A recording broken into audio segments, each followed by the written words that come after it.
strategy, structure, staffing, style, skills, systems, shared values. Ensuring that each of the elements of the 7S model are in alignment can be an important part of your decision-making skill set.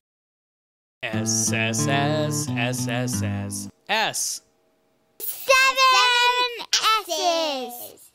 Next, we'll hear from the president of the More Good Foundation, who has used aspects of the 7S model to find success in his life and in his organization.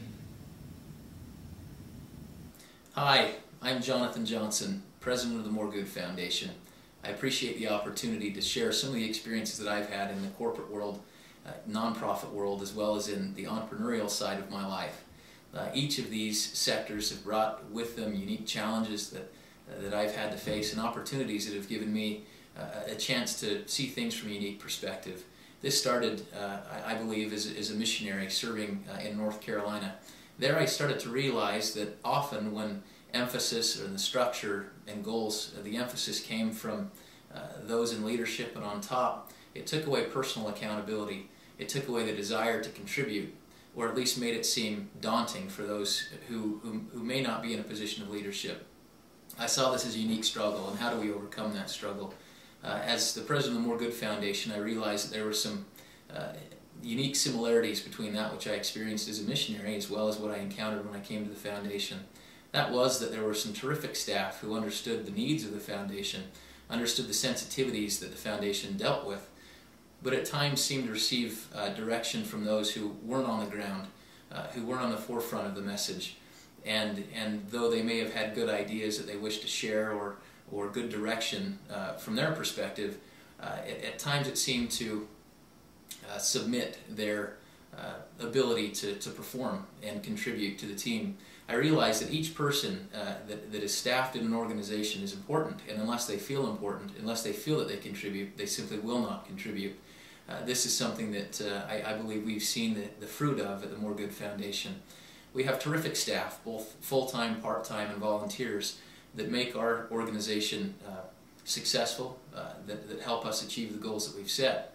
Rather than set them from my desk, we meet weekly, and as a staff, we correlate and discuss ideas that don't come from me, that come from them. And then we seek after opportunities to make sure that we have the proper structure in place to execute those things. What seems to happen is if goals are set from someone behind my desk, the fruit narrows, because as you would, the typical executive or corporate shape or structure starts with an executive leadership team of a president and then a board, and then below that senior executives, and below that the body of an organization. We took that structure and honed that structure and inverted that to create a diamond. We focused on the individual. We want the individual to feel like they can contribute and make a difference. Then from that individual, if they do well, their department will do well, and so on and so forth. And eventually what happens is that multiplies just as you would expect it would. So we require accountability on a personal level, but also make sure that there's recognition on a personal level for those things which are done. Because without the staff at the More Good Foundation, the mission simply would not go forward. Ours is a unique mission. Ours is a unique opportunity where we feel that the mission that the More Good Foundation has is one that has some additional help and support. Ours is an organization that is set up to look after, as a lay membership, the interest of that which is said about the LDS Church on the internet. This is a daunting task. This requires a great deal of help. It requires a great deal of organization. Without shared values and strategy, without the proper structure, it would be impossible for us to maintain and move this mission forward. This requires a strategy that is not just a local strategy, not just something that happens here in our office, but happens on a global scale. This requires additional resources, but also additional responsibility in making sure that there is an organization, proper organizational steps set up to carry this forth. We feel like as we focus on the goals that you're studying in your class, we have the ability to execute these things better.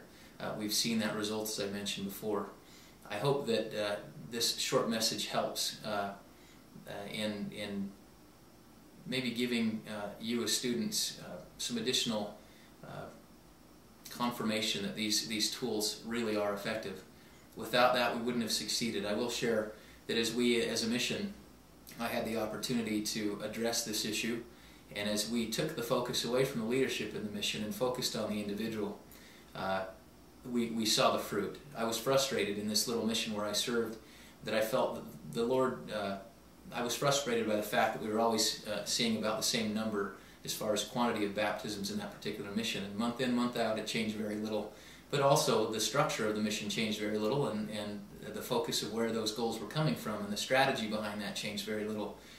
As I saw the opportunity to mix it up and take the focus away from the executive leadership team of that mission and focus on the individual and give them responsibility, entrust in them that we had hope that they would rise to the occasion, and then reward them openly and congratulate them for that which they did. As we focused on the individual, we saw that that individual facilitated a companionship and thus a district and a zone and so forth. We saw that the mission baptisms doubled that month, which had never taken place as far as I'm aware in that mission. I'm thrilled to say only that as you address these items, that you can see that strategy is very important, and empowering those who are talented. It doesn't matter if that person comes in late at night and cleans your office. Make sure that they feel that they're an important part of that team. It doesn't matter if that person's an intern. You will have opportunities, and many of you will intern. And those positions are very, very critical and important to the organizations you work for, only if you believe they are. If you don't contribute, then you lose a tremendous opportunity to be a terrific component to that staff and to that structure of that organization. I hope this helps. The 7S model can be very helpful because it encompasses every aspect of an organization. An organizational leader can use the 7S model to help find problems within the organization and to pinpoint key solutions to resolve those issues. S, S, S, S, S, S, S. Now let's take a moment to see how many S's you can remember.